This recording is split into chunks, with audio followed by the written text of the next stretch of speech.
আমার ছেলেকে এনে দিয়ে সাপের জীবন বাঁচিয়ে শেষ রক্ষা হলো না।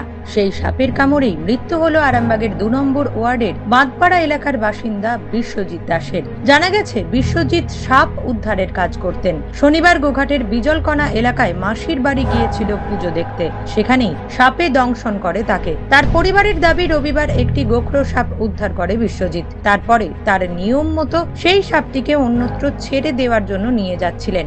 আর সেই সময়ে ঘটে বিপত্তি। অন্যত্র ছেড়ে দেওয়ার সময় নাকি বিশ্বজিতের আঙুলে কামড় দেয় ওই সাপটি। পরিবারের সদস্যরা তাকে উদ্ধার করে আরামবাগ মেডিকেল কলেজে নিয়ে আসেন। চিকিৎসা চলাকালীনই মৃত্যু হয় বিশ্বজিৎ দাসের। এ বিষয়ে পরিবারের সদস্যরা জানান, সাপ উদ্ধারের কাজ করত বিশ্বজিৎ। কোনোদিন এই ধরনের ঘটনা ঘটেনি, কিন্তু সেদিন সাপ ধরে দেখাতে গিয়েই বিপত্তি ঘটেছে। পরশুদিন বাড়ি থেকে বেরিয়েছে রাত 10টার সময়, মাসি বাড়ি গেছিল পুজো দেখতে। এবার বেলা 3টার সময় ফোন এসেছে, বললো ওকে সাপে কেটেছে, হসপিটালে নিয়ে এনেছে। আমি শুনে ছুটে ছুটে গেছি।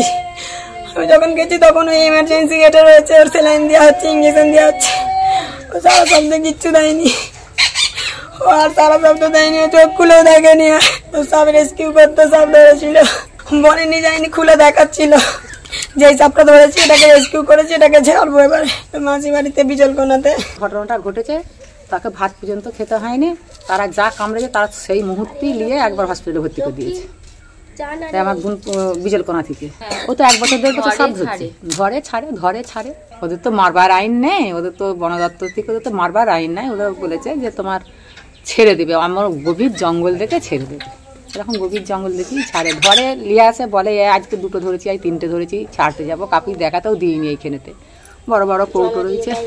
যদিও স্থানীয় সূত্রে অন্য খবর জানা গেছে। সূত্রের দাবি, সাপটিকে বিশ্বজিৎ বেশ কয়েকদিন আগেই ধরেছিল। নিজের টোটোতেই সাপটিকে একটি কৌটোতে বন্দি করে রেখেছিল সে। সেই সাপটিকে নিয়ে খেলা দেখাতে গিয়েই বিপত্তি ঘটেছে। এই ঘটনায় শোকের ছায়া নেমে এসেছে পরিবারে। নিউজ আজ বাংলা, আরামবাগ। নিঃসন্তান হওয়ার কারণ স্বামী বা স্ত্রী যে কেউ হতে পারেন। IVF এর অ্যাডভান্স সায়েন্স আর এক্সপার্ট কেয়ার লক্ষ লক্ষ কাপেলের স্বপ্ন সার্থক করেছে। তাই বন্ধাত্বকে হারাতে আপনাদের অবশ্যই আসতে হবে আরামবাগ প্রাণ IVF ফার্টিলিটি সেন্টারে। এখানে চিকিৎসা করিয়ে অনেক দম্পতি সন্তানের মুখ দেখেছেন। আমাদের ঠিকানা আরামবাগ বসন্তপুর আমতলা, বিবেকানন্দ পল্লী, 2 নম্বর রেলগেটের পাশেই। মোবাইল নাম্বার 7865858781 অথবা 7908098172।